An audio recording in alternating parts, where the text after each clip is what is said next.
صل على سيدنا مولانا محمد وعلى آله وأصحابه وبارك وسلم।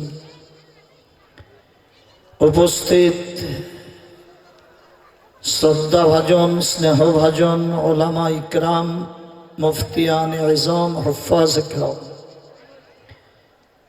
বিশেষ করে সারা বাংলা তোলপাড়কারী কলকাতা হাইকোর্টের আইনজীবী স্বনামধন্য মুফাক্কিরুল ইসলাম ভাই, তাকে আন্তরিক শ্রদ্ধা ও সম্ভ্রম জানিয়ে উপস্থিত অনুপস্থিত দূরে অদূরে আমার বয়োজ্যেষ্ঠ সমবয়স্ক বয়স্কনিষ্ঠ শ্রোতা মণ্ডলীদেরকে জানিয়ে রাখছি আন্তরিক শ্রদ্ধা, শুভেচ্ছা, ভালোবাসা, অভিনন্দন ও স্নেহাশিস। আসলে আজকের যে আমি আপনাদের সামনে কি বলবো আমি ভাষা খুঁজে পাচ্ছি না। একটা কবিতা আমার মনে পড়ে গেল, চিরসুখী জন ভ্রমেও কি কখন ব্যথিতের বেদনা বোঝে। চিরসুখী জন ভ্রমেও কি কখন ব্যথিতের বেদনা বোঝে। কি যাতনা বিষে বুঝিবে সে কিসে, আসিবি সে কভু দংশে নিজারে। যারা চিরসুখী তারা দুঃখীর দুঃখের ওজন বোঝে না। যাকে বিষাক্ত সাপ, বিষধর সাপ দংশন করেনি, সে বিষের ক্রিয়া সম্পর্কে তার কোনো অভিজ্ঞতা থাকে না। সারা পৃথিবীর ইতিহাস বলছে, যে কথাটা আমি আপনাদের কাছে বারবার বলি,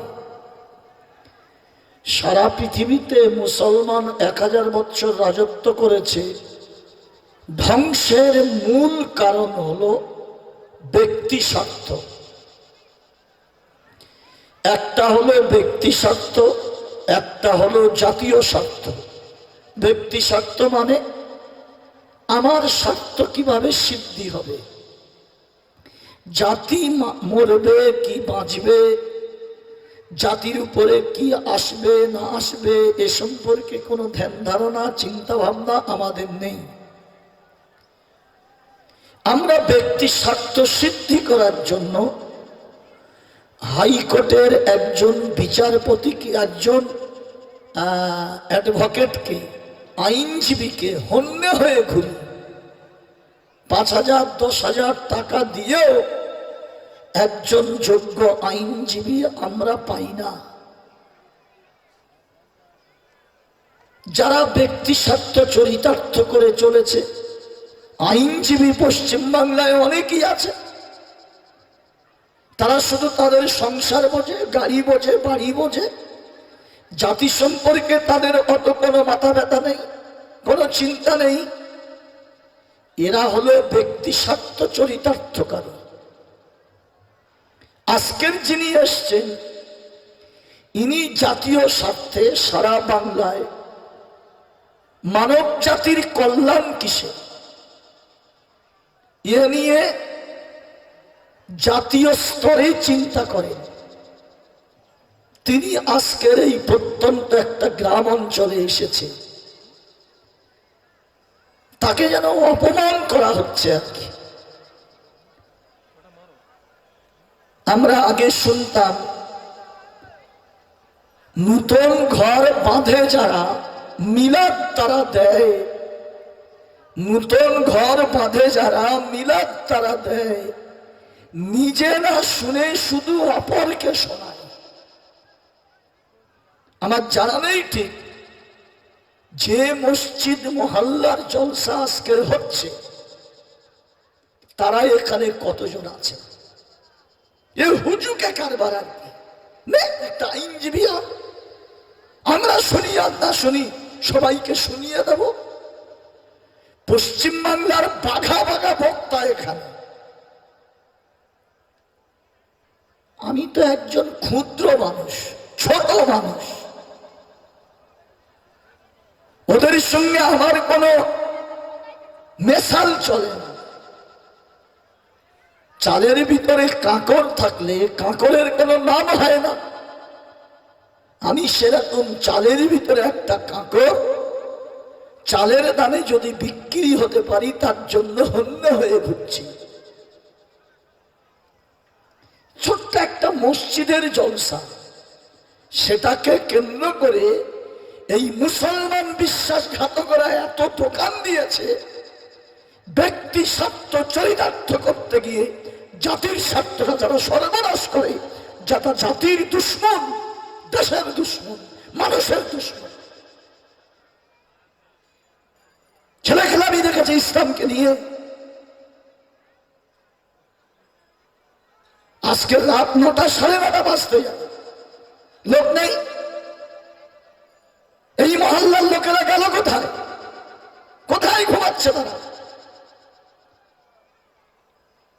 সেজন্য আমি আমার বক্তৃতা শোনানোর জন্য ডাকিনি। আমি 8 ঘন্টা থেকে 45 মিনিট কথা বলবো। যারা যেখানে আছেন, মসজিদের কমিটি, মসজিদ মহল্লার ভাইরা, সবাই আসুন। আজকের একটা হাইকোর্টের আইনজীবী এসেছে জাতির চিন্তা ভাবনা নিয়ে। ভারতের জনগণের ঐতিহ্য রক্ষা হবে কি করে, বিশেষ করে ভারতবর্ষের মুসলমানদের ঐতিহ্য রক্ষা হবে কি করে? যারা আমাদের জন্য কাঁদছে, লড়াই করছে, আর আমরা তাদের সঙ্গে গাদ্দারি করছি। কোন জাতের মানুষ আমরা? কি বিবেক আমাদের? যারা আমাদের জন্য রাত দিন ছুটে বেড়াচ্ছে, তার সঙ্গে আমরা গাদ্দারি করব? সেজন্য কমিটির ভাইদেরকে বলবো, হয় মেলা থেকে যারা দাঁড়িয়ে আছে লাঠি পেটা করে জলসায় আনুন, লাঠি পেটা করে। এটা মেলা নয়, ধর্মী একটা জলসা।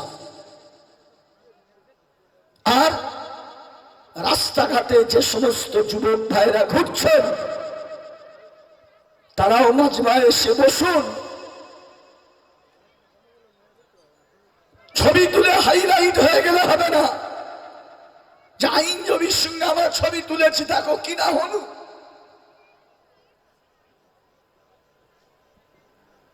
আর আমরা যারা বিতালে এসে গিয়েছি, দোস্ত সঙ্গে করে এনেছি। দোস্ত ছেড়ে এসো না, খবরদার।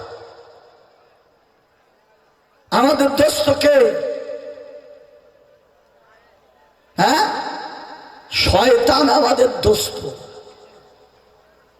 বউ কাছে থাক না থাকা আপত্তি নেই, শয়তান যারা সাথে থাকে। এই মাঝখানগুলো কারা বসে আছে? টুপিওয়ালারা। এই মাঝখানে কারা বসে আছে? দেলোয়ার ভাই, ভাগ জায়গায় কারা বসে আছে? 1500 বছর আগে নবী বলে গেল সাঁতাইনি। এখানেও এসে সেই নফসের পূজারী, শয়তানের অনুসরণ। অথচ আল্লাহ কোরআনে বলেছেন, ইন্নাশ শাইতানা লিল ইনসানি আদুউম মুবিন। শয়তান হলো মানুষের প্রকাশ্য খোলা দুশমন। দিনই মাজমায় মাঝখানে খালি থাকলে, হ্যাঁ, এই মাঝখান তো বড্ড শয়তানের ভিড় বলে। আচ্ছা, এখানে কারা কারা যাত্রা দেখেছেন একটু হাত তোলেন তো। আমি আমিরউদ্দিন প্রথম হাত তুলছি, ছোটবেলা যাত্রা দেখেছি। আপনারা ভালো মানুষ, পরেশগার মানুষ, আপনারা কি আর যাত্রা ফাত্রা দেখেছেন? তারা যাত্রা করেছেন না?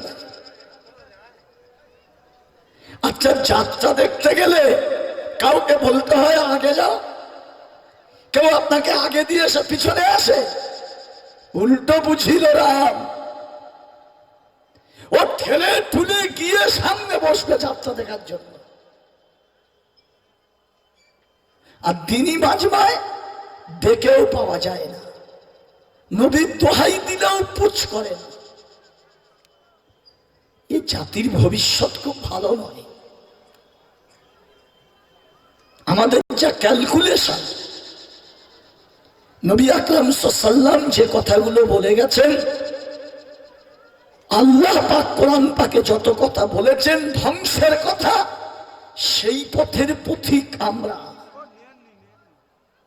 সেই পথের পথিক আমরা। এটাই সব থেকে ব্যথার কথা, এটাই সব থেকে দুঃখের কথা। বকরা ঈদের দিন সকালবেলা ভয়সাটা ভালো করে সাবান মাখিয়ে রুগুড়ে রুগুড়ে গা ধোয়াচ্ছে। ও মনে মনে করছিস আমার মনিব কত ভালো, বুঝবে চাচি বেলা হলে, এখন বুঝে আসবে না। যে কথাগুলো বলবো না বলি, সেই কথাগুলো আমার মনে এসে পড়ে। ভারতবর্ষে মুসলমান 1455 বৎসর বসবাস করছে, 1455। সেই মুসলমান ভারতবর্ষে থাকবে না যাবে, এই 1455 বৎসরের ভিতরে এই রকম কথা শুনেছেন যে হাতে তলোয়ার তুলে নাও, বোমা বন্দুক তুলে নাও, পাইকারি হারে মুসলমানদের মারো, ভারতে যেন এক গাছ মুসলমান না থাকে? কোন যুবক ছেলে জানে না? কোন মুসলমানের খবর পড়েনি? কি কারণে আজকের আপনাকে শেষ করে দিয়ে মুসলিম মুক্ত ভারত করতে চাচ্ছে, আর মুসলমান ইয়ে শুধু আরে বারে খেলছে। আর চালময়ী ভাষণ, ইমানের তেজে সব 12টা বেজে দেবে, ঘোড়ার ডিম করবে তুমি। ইমানের তেজ সারা মুখে পানি নেয় না, ওই ইমানের তেজ করতে। 95% মুসলমান মুখে পানি নেয় না, 98% মুসলমান মসজিদের ধার ধারে না, নামাজ পড়ে না, 96% মুসলমান কোরআনে হাত দেয় না। এটা ভারতবর্ষের আপনার, এটা ভারতবর্ষের সমীক্ষা। এই ইমানের তেজে তোরা যত বলিস বললা আমরা মুসলমান। স্পেনে তারা ঘোড়ার ঘাস কাটছিল, স্পেনে যারা জবাই হয়ে গেল তারা ঘোড়ার ঘাস কাটছিল। যারা সারা পৃথিবীকে সভ্যতার শিক্ষা দিয়েছে, সারা ওয়ার্ল্ডকে যে জাতি সভ্যতার শিক্ষা দিয়েছে, 30 লক্ষ জবাই হয়ে গেল, আপনার হুঁশ হচ্ছে না। আপনি মনে মনে করছেন বেঁচে যাব। হ্যাঁ, ইমান ইসলাম আখলাক থাকলেই তবে তবে বাঁচবেন। কই সেটা? কোথায় পাবো সেটা? কিচ্ছু তো নেই।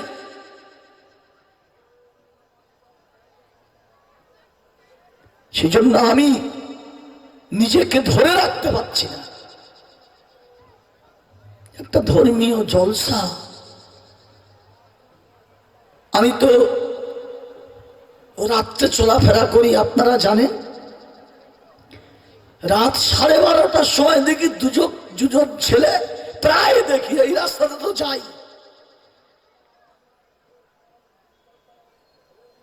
রাত 12:30 বাজে, 1টা বাজে, পোলের ওপর 2-3 জন, রাস্তায় এখানে ওখানে বসে 2-3 জন শুধু মোবাইল দেখছে।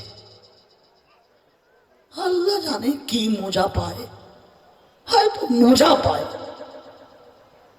যে মুসলমানের ছেলেরা মোবাইল দেখে নিজের মনের চাহিদা মেটায়, যাদের কাছে কোরআন এবং হাদিসের মূল্যবোধ নেই, ধর্মীয় সবার মূল্যবোধ নেই, যারা ঈমান সম্পর্কে, আখিরাত সম্পর্কে, হাসর সম্পর্কে, কিয়ামত সম্পর্কে যারা কথা শুনতে চায় না, মানতে চায় না, বুঝতে চায় না, তাদের ভবিষ্যৎটা কি?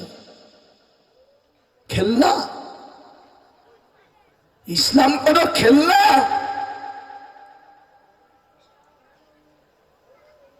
সেজন্য আমার ভাই, যারা এখনো পর্যন্ত রাস্তায় ঘুরছে, আমি কোন ভাষায় বলছি, হয় জলসায় আসুন না বাড়িতে চলে যান। ইসলামের সঙ্গে ইসলাম বিরোধী কাজ করবেন না, ঈমান চলে যাবে। ইসলাম না মানি, না ইসলামের কাজ না করি, এটা ঈমান চলে যাবে না। কিন্তু ইসলামিক জীবন আদর্শের কথাকে উপেক্ষা করে পিছন ফিরিয়ে চলে যাওয়া মানে হলো তোমার জন্য জাহান্নাম অপেক্ষা করছে। আমি আমিনুদ্দিন নিজের ঘরের কথা বলিনি, বিশ্বনবী সাল্লাল্লাহু আলাইহি ওয়াসাল্লাম দেখছেন জু হাম দওয়া করতে গয়ে মরজ বড়তা গয়া। আমি যত মানুষকে জান্নাতের পথের দিকে ডাকছি, ভালাইয়ের পথের দিকে ডাকছি, পৃথিবীর মানুষ যাতে প্রকৃত মানুষ হয়ে পৃথিবীতে বেঁচে থাকতে পারে, তার জন্য যত ডাকছি তারা তত পিছন ফিরিয়ে চলে যাচ্ছে। নবীর বুকটা কেঁপে ওঠে, বিশ্ব নবী কেঁদে ওঠে। রাতের অন্ধকারে নবীর ঘুম নেই। এত ডাকলাম, এত চেষ্টা করলাম, এত সাধনা করলাম, এত পয়সা খরচা করলাম, কিন্তু উম্মতকে ফিরানো তো গেল না। কোন মতেই উম্মতকে পথে টানতে পারলাম না। নবী দুঃখিত। নবী সাল্লাল্লাহু আলাইহি ওয়াসাল্লামকে সান্ত্বনা দেওয়ার জন্য আল্লাহ পাক জিবরাইল ফেরেশতাকে পাঠিয়েছেন। ফাযাক্কির ইন্নামা আনতা মুযাক্কির। হে নবী, তুমি দুঃখিত হচ্ছ কেন, ব্যথিত হচ্ছ কেন, রাত জেগে কেঁদে কেঁদে তোমার শাস্ত্র তুমি ক্ষয় করে দিচ্ছ কেন? তোমার দায়িত্ব ছিল ফাযাক্কির, তুমি মানুষকে ভালো কথার উপদেশ দেবে, বাঁচার পথ দেখাবে, স্বর্গের পথ দেখাবে, মনুষ্যত্ব, মানবতা, সম্প্রীতি, সৌহার্দ্য, ভালোবাসার পথ দেখাবে, আখলাকিয়াতের পথ দেখাবে, পশুত্বের জীবনকে আপনার প্রত্যাখ্যান করে মানবতার জীবন অর্জন করবে। ফাযাক্কির, এজন্যই তোমাকে পাঠিয়েছি আমি উপদেশকারী রূপে। ইন্নামা আনতা মুযাক্কির, একমাত্র তোমাকে উপদেশ করার জন্য আমি পাঠিয়েছি। লাস্তা আলাইহিম বিমুসাইতির, আমি তোমাকে প্রশাসনিক ক্ষমতা দিয়ে পাঠাইনি, ডিস্ট্রিক্ট ম্যাজিস্ট্রেট করিনি, তোমাকে এসপি করিনি, তোমাকে প্রশাসনিক স্তরে তোমাকে শক্তি প্রয়োগ করে ইসলামকে মানানোর জন্য তোমাকে পাঠাইনি আমি। লাস্তা আলাইহিম বিমুসাইতির। তবে শোনো, যারা তোমার উপদেশ, তোমার ভালো কথা যারা না মানবে, ইল্লা মান তাওয়াল্লা ওয়া কাফার, যারা পিঠ ফিরিয়ে চলে যাবে, তাই নিয়ে দেন। আমিনুদ্দিনের কথা শুনবো, সিদ্দিকুল্লাহ সাহেবের কথা শুনবো, পিঠ ফিরিয়ে যারা চলে যাবে, বৃদ্ধাঙ্গুলি দেখাবে, আমার আল্লাহ তাদের সম্পর্কে বলেছেন ফায়ুআযিবুহুল্লাহুল আযাবাল আকবার, আমি আল্লাহ তাদেরকে অত্যন্ত কঠিন শাস্তি আমি তাদেরকে দেব।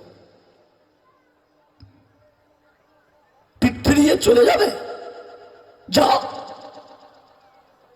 খবরদার। সেজন্য আল্লাহ পাক কোরআন পাকে বারবার বলেছেন ইয়া আইয়ুহাল্লাযীনা আমানুত্তাকুল্লাহ। হে ঈমানদার মুসলমান, তোমরা এত নির্ভয় হয়ে চলে কি করে?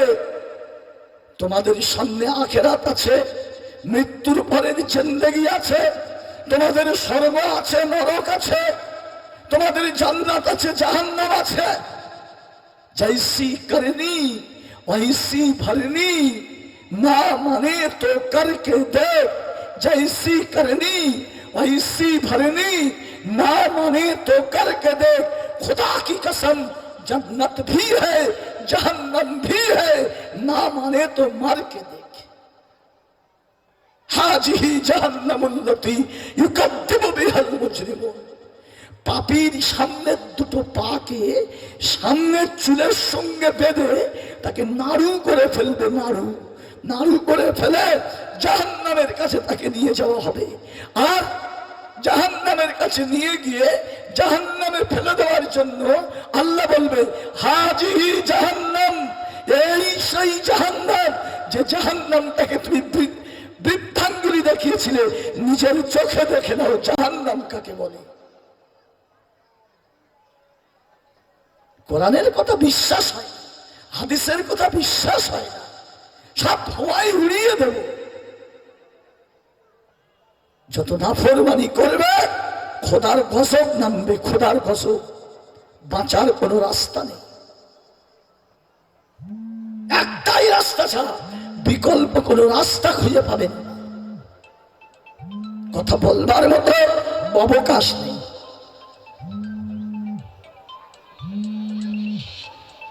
সেজন্য আমার ভাই, আমি খুব ব্যথিত মনে কথাগুলো বলছি, ব্যথিত মনে কথাগুলো বলছি। আল্লাহ কোরআনে বর্ণনা করেছেন ওয়াজিআ ইয়াউমাইযিন বিজাহান্নামা ইয়াউমাইযিন ইয়াতাযাক্কারুল ইনসানু ওয়া আন্না লাহুদ যিকরা। কিয়ামতের কঠিন দিনে সাতবক জমিনের নিচে থেকে জাহান্নামকে তুলে আনা হবে। জাহান্নামকে আল্লাহ পাক সাতবক জমিনের নিচে ৭০,০০০ শিকল দিয়ে বেঁধে রাখা হয়েছে। কত শিকল দিয়ে? জোরে বলেন কত? কত? ৭০,০০০ শিকল দিয়ে বেঁধে রাখা হয়েছে। প্রত্যেকটা শিকলকে ধরে রেখেছে ৭০,০০০ ফেরেশতা। তাহলে ৭০,০০০ শিকল, প্রত্যেকটা শিকলে যদি ৭০,০০০ ফেরেশতা থাকে, কত কোটি ফেরেশতা জাহান্নামকে আটকে রেখেছে।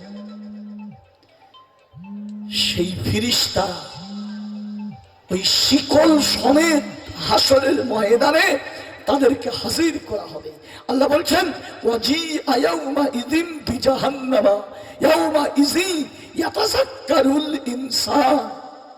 যখন সাতবক জমিনের নিচে থেকে ৭০,০০০ শিকল বাঁধা জাহান্নামকে যখন হাসরের ময়দানে আনা হবে, সেদিন পৃথিবীর মানুষ স্মরণ করবে, হেরে সেই তো জাহান্নামের কথা বলেছিল, নরকের কথা বলেছিল, শাস্তির জায়গার কথা বলেছিল।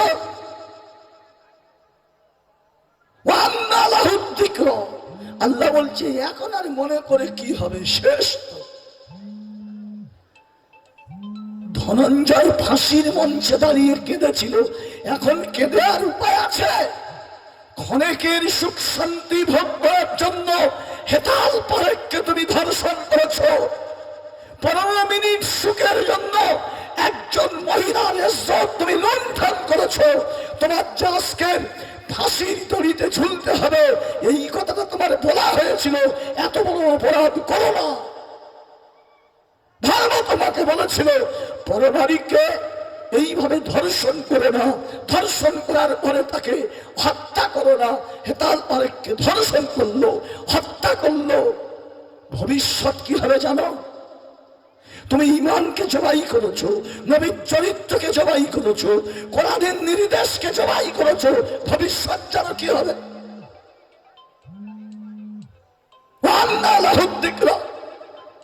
ফাঁসির মঞ্চে দাঁড়িয়ে এখন আর কি হবে? অনেকজন মানা করেছিল, কারোর কথা শুনিনি, সত্যি তো ফাঁসির দড়ি গলাইতে পড়ছে। আল্লাহ বলছে এখন তার কিচ্ছু করার নেই, সিদ্ধান্ত হয়ে গেছে, ফাঁসির দড়িতে তোমাকে ঝুলতে হবে। তোমার কাছে কোনো নবী যায়নি, কোনো রাসূল যায়নি, কোনো পথ প্রদর্শক যায়নি, কেউ তোমাকে সঠিক পথের দিশা দেয়নি, স্বর্গের কথা বলেনি, নরকের কথা বলেনি, শান্তির কথা বলেনি, শাস্তির কথা বলেনি তোমাকে। তুই মাথা উঁচু করে চলেছিলে না, হাম কিসি সে কম নেই, মস্তানি করে চলেছিলে। হায় হায়, জাহান্নামকে যখন হাসরের ময়দানে আনা হবে, কোটি কোটি মানুষ উপস্থিত থাকবে। জাহান্নাম শুধু বাঘের মতো আক্রমণ করার জন্য হুঙ্কার দেবে, হুঙ্কার। মাঝখানে ২-৩ বার এত জোরে খেস দেবে, এই প্রত্যেকটা শিকলে ৭০,০০০ ফেরেশতা ধরে থাকবে, তারা হুমড়ি গুজি খেয়ে পড়বে। ও সর্বনাশ, জাহান্নামের এত বড় খেচ, এত বড় ধাক্কা, শিকল যেন ছিঁড়ে যায় যায়। শিকলের একটা হালকা কত বড় হবে, শিকলের একটা বের কত বড় হবে। শিকলের একটা বের যদি হিমালয় পর্বতের উপর রেখে দেওয়া হয়, হিমালয় পর্বত পিরেকের মতো মাটির ভিতরে পুঁতে চলে যাবে। এত এত ওই শিকলের বেরটা এত কঠিন, এত বড়, এত মোটা। জাহান্নাম যখন হুঙ্কার দেবে, মনে হবে যেন শিকল ছিঁড়ে গিয়েছে। পৃথিবীর শ্রেষ্ঠতম মহাপুরুষ হলেন 4 জন। হযরত মুহাম্মদ সাল্লাল্লাহু আলাইহি সাল্লাম হলেন 1 নম্বর, মূসা আলাইহিস সালাম 2 নম্বর। মূসা আলাইহিস সালামের মতো একজন রাসূল ওই জাহান্নামের ভয়ে আরশের নিচে নূরের খুঁটিটা জোরে জড়িয়ে ধরে বলবে, হে আল্লাহ তুমি আমাকে বাঁচাও, তুমি আমাকে বাঁচাও, তুমি আমাকে বাঁচাও। আমার বিবির কথা বলিনি, মায়ের কথা বলিনি, ভাইয়ের কথা বলিনি, আমার কন্যার কথা বলিনি, ছেলের কথা বলিনি। ওরা কি হবে না হবে আমি জানি না, তুমি আমাকে বাঁচাও, আমাকে বাঁচাও। মুসা নবীর মতো নবী যদি কিয়ামতের কঠিন দিনে ভয়ঙ্কর পরিস্থিতিতে নিজের বাঁচানোর চিন্তা করে, আমাকে বাঁচাও, আমাকে বাঁচাও, আমাকে বাঁচাও।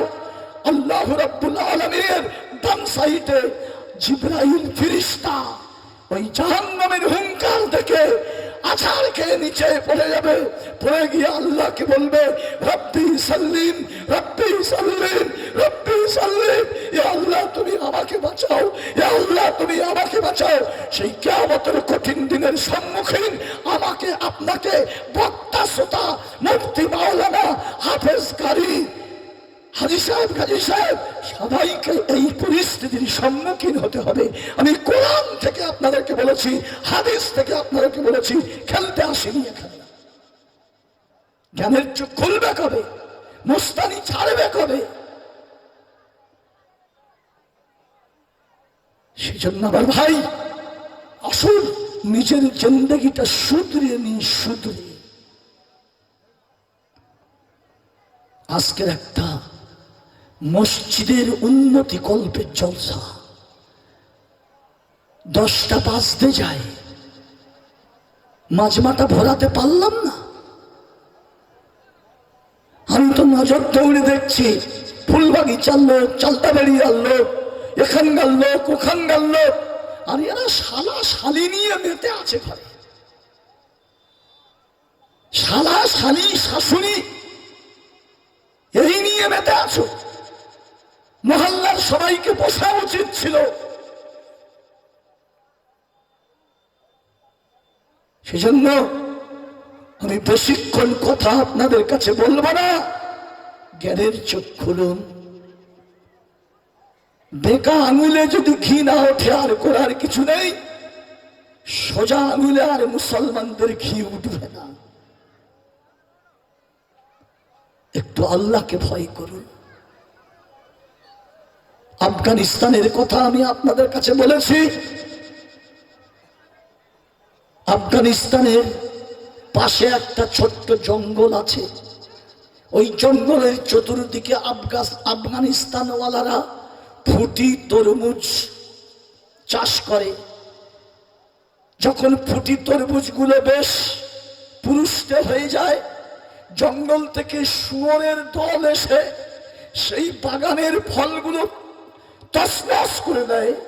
পা দিয়ে যে কোনো প্রকারে ফাটিয়ে ফুটিয়ে তরমুজ আপনার ওই ফুটিগুলো খেয়ে যতটা খায় তার থেকে বেশি ফাটিয়ে নষ্ট করে দেয়, পুরো বাগানটা তছনছ করে দেয়।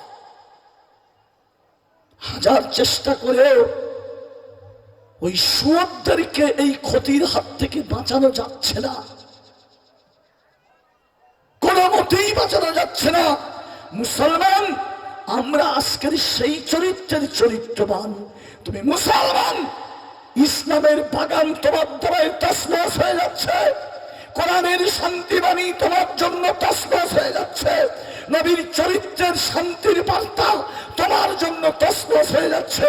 তোমাকে দেখলেও মনে হয় না তুমি একজন মুসলমান না ও মুসলমান, তুমি একজন খ্রিস্টান না মুসলমান। তোমার পোশাক, তোমার পোশাক পরিচ্ছদ